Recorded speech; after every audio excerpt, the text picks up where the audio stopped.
Good morning to everyone. आप सभी लोगों का हमारे यूट्यूब के चैनल में स्वागत है। आज हम लोग पढ़ेंगे विकास की अवस्थाएं। यानी कि विकास की अवस्थाओं में आज हमें पढ़ना है शैशवावस्था में विकास। यानी कि शैशवावस्था में बालक का कैसे कैसे विकास होता है, इसके बारे में हम लोग देखेंगे। तो शैशवावस्था बालक के जन्म के उपरांत मानव की प्रथम अवस्था है। यानी कि बालक जब जन्म ले लेता है तो जन्म लेने के बाद ही मानव की यह पहली अवस्था है।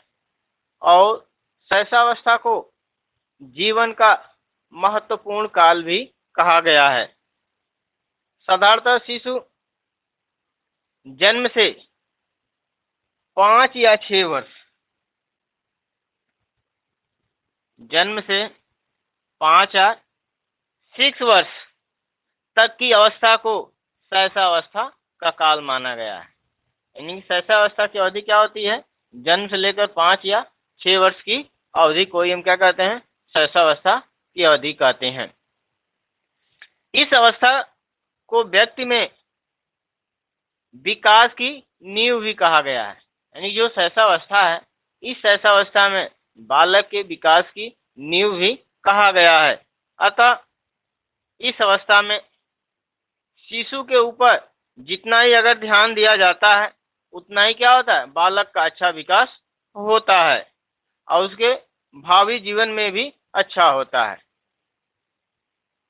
तो ये तो थे शैशवावस्था में मतलब विकास क्या होता है। अब देखते हैं थोड़ा डिफिनीशन न्यूमैन के अनुसार।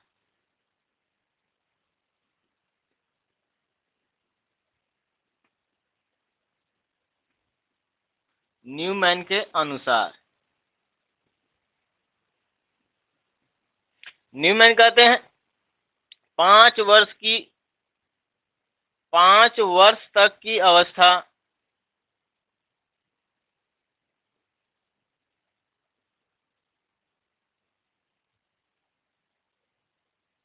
5 वर्ष तक की अवस्था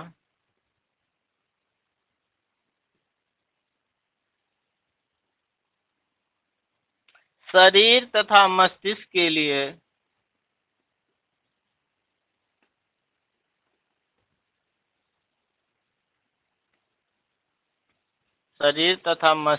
लिए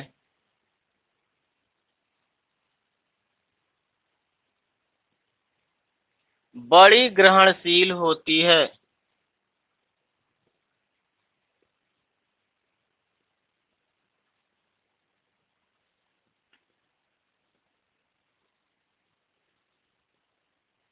इसके बाद एक और डिफिनीशन देखते हैं फ्राइड के अनुसार।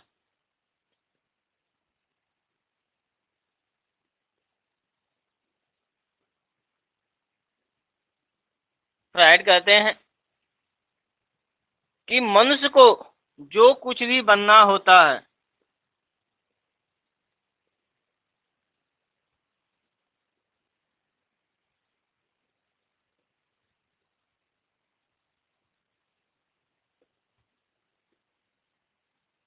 मनुष्य को जो कुछ भी बनना होता है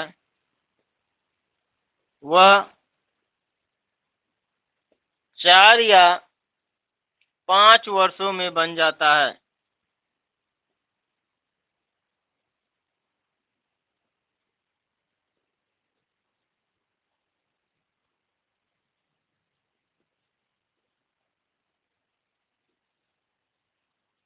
न्यूमैन के अनुसार 5 वर्ष तक की अवस्था शरीर तथा मस्तिष्क के लिए बड़ी ही ग्रहणशील होती है। वहीं सिगमंड फ्राइड कहते हैं कि मनुष्य को जो कुछ भी बनना होता है वह 4 या 5 वर्षों में ही बन जाता है। ये तो था डिफिनीशन। अब चलते हैं शैशवावस्था की विशेषताएं। यानी कि शैशवावस्था की विशेषताएं क्या क्या होती हैं।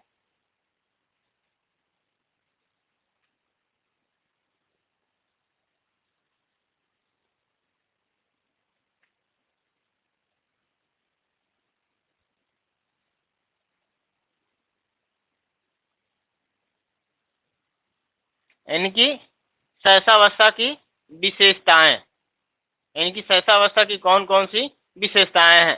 शैशवावस्था की शारीरिक, मानसिक, संवेगात्मक तथा सामाजिक विकास से संबंधित कुछ प्रमुख विशेषताएं हैं जो निम्नलिखित है, जिनको वन बाय वन करके हम देखेंगे कि शैशवावस्था की कौन कौन सी प्रमुख विशेषताएं हैं।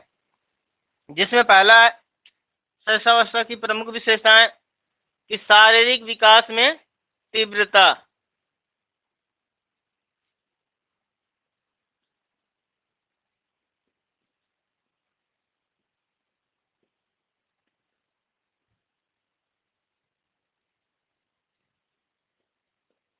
शारीरिक विकास में तीव्रता, इसमें क्या होता है, बालक के जीवन के प्रथम 3 वर्षों में शारीरिक विकास बहुत ही तीव्र गति से होता है।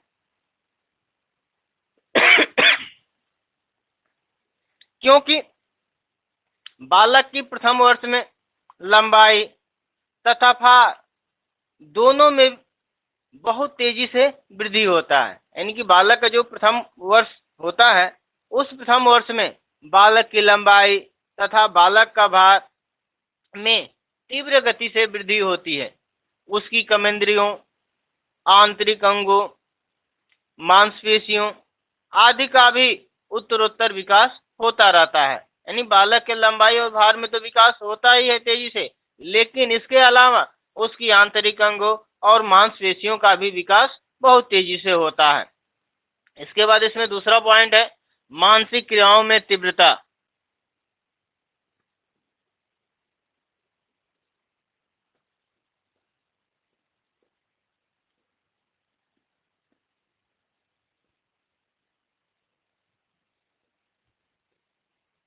मानसिक क्रियाओं में तीव्रता, इस मानसिक क्रियाओं में तीव्रता में क्या होता है कि शिशु की मानसिक क्रियाएं जैसे ध्यान, स्मृति, कल्पना, आंतरिक अंगों,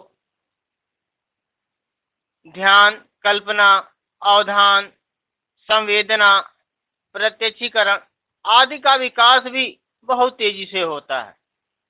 और बालक 3 वर्ष की आयु तक, यानी जो शिशु होता है वह शिशु 3 वर्ष की आयु तक लगभग मानसिक शक्तियां भली भांति कार्य करने लगती हैं। यानी जब बालक 3 साल का हो जाता है, यानी शिशु जब 3 साल का हो जाता है, तो लगभग उसकी जो भी मानसिक शक्तियां होती है यह सारी कार्य करने लगती है। तो जैसे ध्यान है, स्मृति है, कल्पना है, संवेदना है, ये सारी जो चीजें है क्या है, ये मानसिक शक्तियां हैं।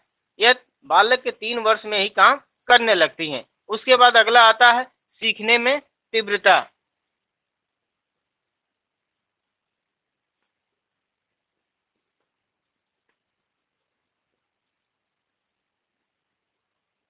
सीखने में तीव्रता,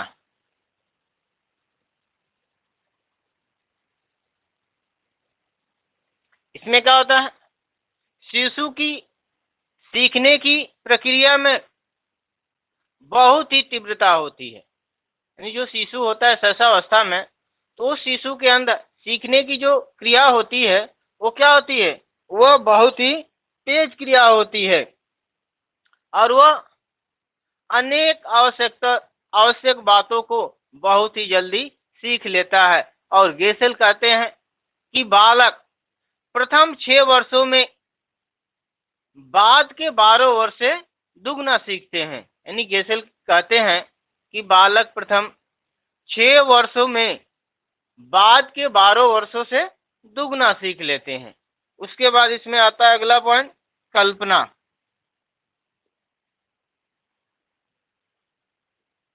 यानी कि इमेजिनेशन, इस शैशवावस्था में कल्पना का बाहुल्य होता है। शिशु परियों की कहानियों को ही सत्य समझने लगता है। उसे लगता है कि सचमुच में सफेद कपड़ों में छड़ी लेकर उसके सपने में आती है और शिशु कल्पना जगत को ही यथार्थ मानने लगता है। यानी जो कल्पना करता है तो उसी को ही क्या करने लगता है, वह सही समझने लगता है और यथार्थ जगत की गतिविधियों से वह प्रभावित नहीं करती है। क्योंकि वह काल्पनिक चीजें होती है और शिशु की कल्पना शक्ति इतनी प्रबल होती है कि वह बहुत सी बातों की कल्पना कर लेते हैं। जैसे लाठी को ही वह घोड़ा समझने लगते हैं, पहिए को रेल समझने लगते हैं। कभी कभी तो दूरदर्शन पर आने वाले कार्यक्रमों में भी जो नायक होते हैं उन नायक के एक्शन करने का प्रयास भी करते हैं, क्योंकि वह काल्पनिक जगत में स्वयं को स्वयं को उस जगत में पहुंचकर स्वयं को नायक के स्थान पर देखना चाहते हैं। तो कभी कभी इससे बड़ी दुर्घटनाएं भी हो जाती है। जैसे आप लोगों ने शक्तिमान देखा होगा, तो उसमें भी शक्तिमान छत के रेलिंग पर जाकर यानी कि घूमते थे तो क्या होता था, उड़ने लगते थे। तो बहुत सारे बच्चे भी क्या करते थे, छत की रेलिंग पर जाकर वैसे ही करते थे ताकि हम भी उड़ने लगे, जिसकी वजह से क्या होता था, वो नीचे गिर जाते थे, एक्सीडेंट हो जाता था। इसकी वजह से क्या होता है, उनकी मृत्यु हो जाती थी या गंभीर रूप से चोटिल हो जाते थे। क्यों हो जाते थे? क्योंकि वो हमेशा कल्पना में ही खोए रहते थे, इसके वजह से। इसके बाद आता है अगला पॉइंट इसमें, दोहराने की प्रवृत्ति।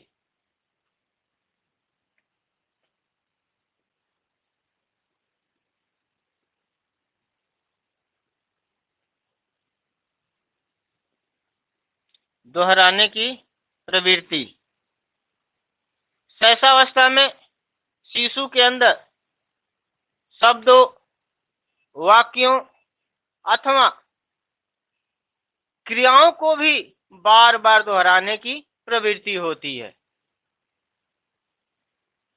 क्योंकि दोहराने में शिशु एक प्रकार के आनंद का अनुभव करता है। इसलिए भी कोई भी कार्य होता है, चाहे वो शब्द हो या वाक्य हो, उसको क्या करते हैं, वो उसको बार बार दोहराते हैं और बार बार दोहराने की वजह से उन्हें लगता है कि इसे आनंद का अनुभव करते हैं, इसलिए उस चीजों को वह बार बार दोहराते हैं।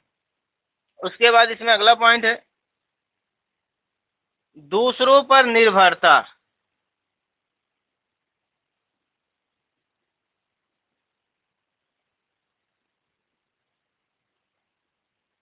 दूसरों पर निर्भरता शिशु इस ऐसा की अवधि में वह दूसरों पर ही क्या होता है, निर्भर रहता है।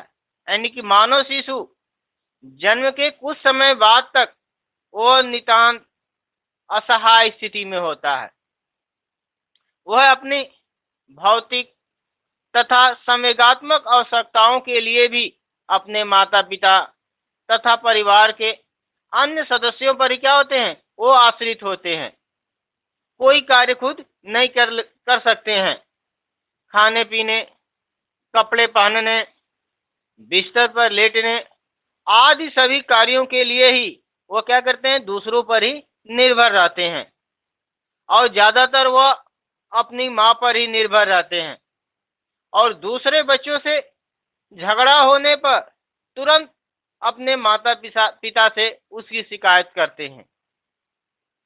स्नेह, प्रेम, सुरक्षा आदि के लिए भी माता पिता या अन्य बड़ों पर ही निर्भर रहते हैं। अगर उनके साथ प्रेम किया जाए, स्नेह किया जाए या सुरक्षा की दृष्टि से अगर देखा जाए, ये सारी चीजें वो अपने माता पिता या उनके घर में उनसे जो भी बड़े हैं उन्हीं पर ही वह निर्भर रहता है। तो ये तो था शैशवावस्था की विशेषताएं। ये विशेषताएं होती हैं क्या क्या उसके अंदर होता है, शारीरिक विकास में तीव्रता, मानसिक क्रियाओं में तीव्रता, सीखने में तीव्रता, कल्पना, दोहराने की प्रवृत्ति और दूसरों पर निर्भरता। अब इसके बाद हम आगे चलते हैं शैशवावस्था में शिक्षा का स्वरूप। शैशवावस्था में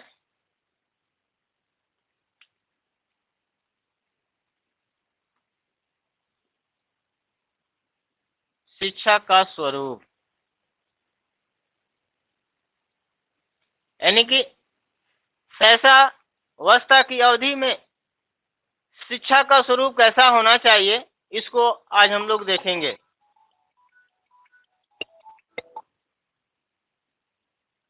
शिक्षा की दृष्टि से मानव जीवन में शैशव काल का बहुत ही महत्व है। यहाँ वैलेंटाइन कहते हैं कि सीखने का आदर्श काल कहा गया है, यानी कि जो शैशवावस्था है, यह शैशवावस्था बालक के सीखने का आदर्श काल कहा गया है।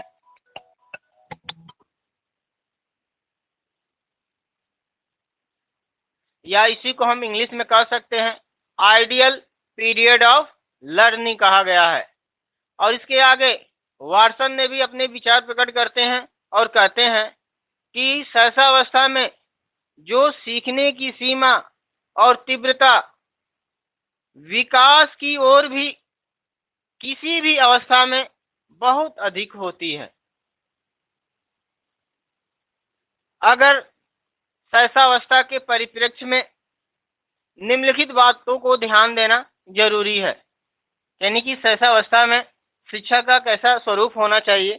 इसमें बहुत सारे पॉइंट्स हैं, उन सारे पॉइंट्स को हम वन बाय वन करके देखेंगे। जिसमें पहला है स्नेहपूर्ण व्यवहार।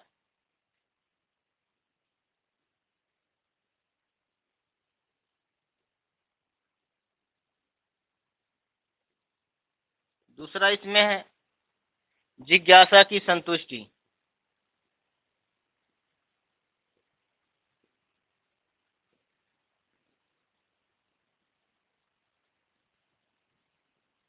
थर्ड है वास्तविकता का ज्ञान।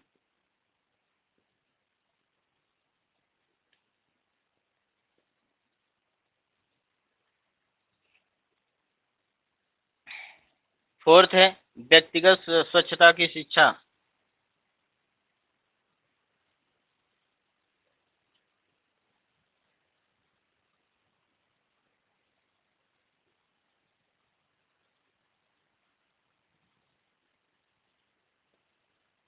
फिफ्थ है मूल प्रवृत्तियों को प्रोत्साहन।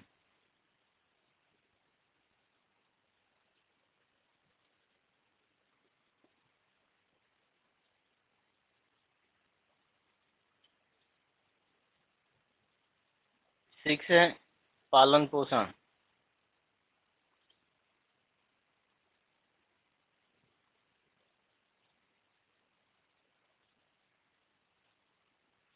सेवन देखते हैं इधर, पहले इतना देख लेते फिर आगे देखते हैं। पहला पॉइंट क्या है? स्नेहपूर्ण व्यवहार। इस अवस्था में बालक दूसरों पर ही निर्भर रहता है और दूसरों से ही वह स्नेह का भूखा होता है। अतः माता पिता और अध्यापकों को उन्हें मारना डांटना नहीं चाहिए, न ही कभी उन्हें भय दिखाना चाहिए, न ही उन्हें उनके ऊपर कभी क्रोध करना चाहिए। बालक के प्रति हमेशा प्रेम, दया, सहानुभूति और शिष्टता का व्यवहार ही करना चाहिए।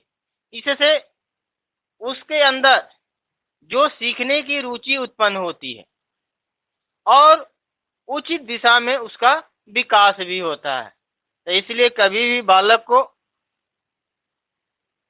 डांटना या भय नहीं दिखाना चाहिए। हमेशा बालक के साथ कैसा व्यवहार करना चाहिए? शिष्टता का व्यवहार करना चाहिए, प्रेम पूर्वक व्यवहार करना चाहिए। उसके बाद इसमें कौन सी पॉइंट है? दूसरा है जिज्ञासा की संतुष्टि। इस जिज्ञासा की संतुष्टि में क्या आता है? शिशु शीघ्र ही अपनी आसपास की वस्तुओं से संबंध करने में जिज्ञासा व्यक्त करने लगता है। यानी कि बालक की आसपास जितने भी वस्तुएं हैं उनके बारे में क्या करने लगता है? जिज्ञासा उत्पन्न होने लगती है। आखिर ये सारी चीजें हैं क्या, क्या होती है, इसका क्या कार्य है। तो क्रो एवं क्रो अपना विचार व्यक्त करते हैं और कहते हैं कि वह उनमें विषय में अनेक प्रकार के प्रश्न पूछकर अपनी जिज्ञासा को शांत करते हैं और उसके माता पिता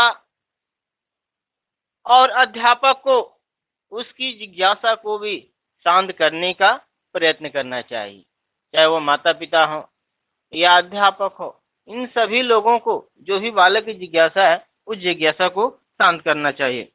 उसके बाद इसमें अगला आता है वास्तविकता का ज्ञान।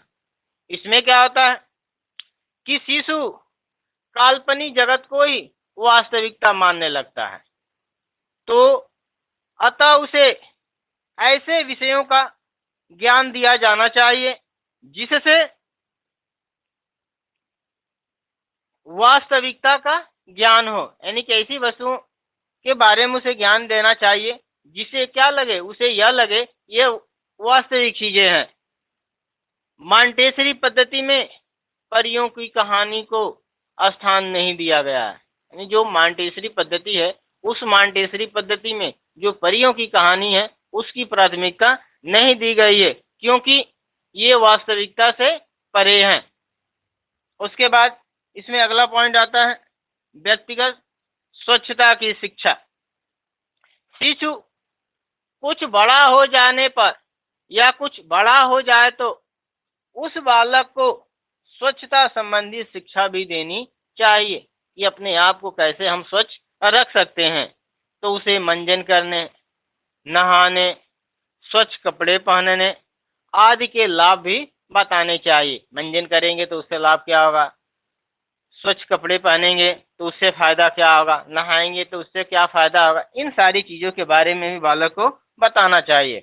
उसके बाद इसमें अगला आता है मूल प्रवृत्तियों को प्रोत्साहन देना, यानी कि बालक की जो भी मूल प्रवृत्तियां होती है उस मूल प्रवृत्तियों को प्रोत्साहित करना चाहिए।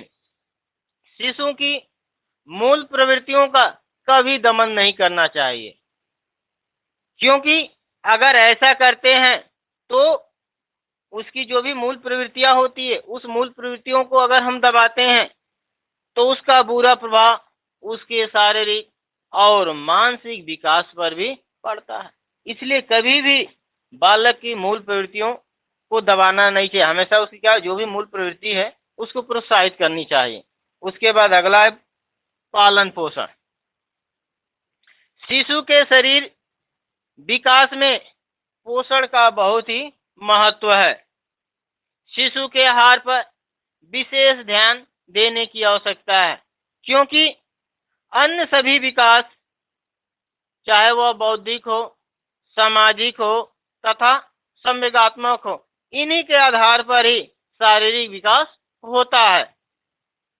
अतः शिशु के पोषण में सभी तत्वों का होना जरूरी है, और इस पोषण के साथ साथ निद्रा, स्वच्छता, वस्त्र तथा स्नेह का अत्यधिक महत्व होता है।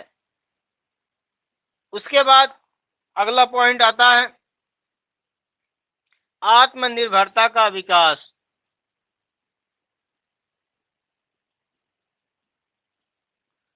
आत्मनिर्भरता का विकास,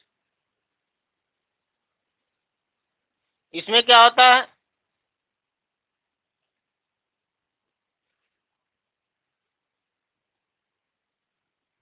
आत्मनिर्भरता का विकास।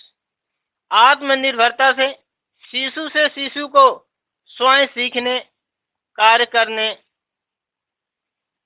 और विकास करने की प्रेरणा भी मिलती है, यानी कि बालक को स्वयं से स्वयं को सीखना। इसलिए बालक को हमेशा आत्मनिर्भर बनाने का भी प्रयत्न करना चाहिए। अतः उसको स्वतंत्रता प्रदान करने अतः बालक को स्वतंत्रता प्रदान करने, आत्मनिर्भर बनने का भी अवसर देना चाहिए, ताकि वह जो भी वो खुद पर वो निर्भर हो सके। तो जब बालक खुद पर निर्भर तभी हो सकता है जब उस बालक को स्वतंत्र पूर्वक छोड़ दिया जाए। उसके बाद इसमें अगला पॉइंट है 8 नंबर, सामाजिक भावना का विकास।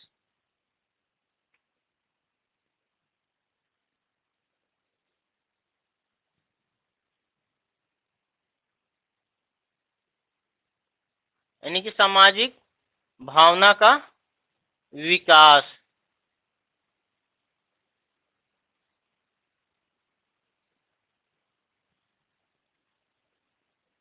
इसमें क्या होता है, शैशवावस्था में बच्चों में अन्य बालकों के साथ रहना, उनसे सहायता प्राप्त करना, उनकी सहायता करना, दूसरे के कष्ट के प्रति सहानुभूति प्रकट करना आदि जैसी विशेषताएं परिलक्षित होती है।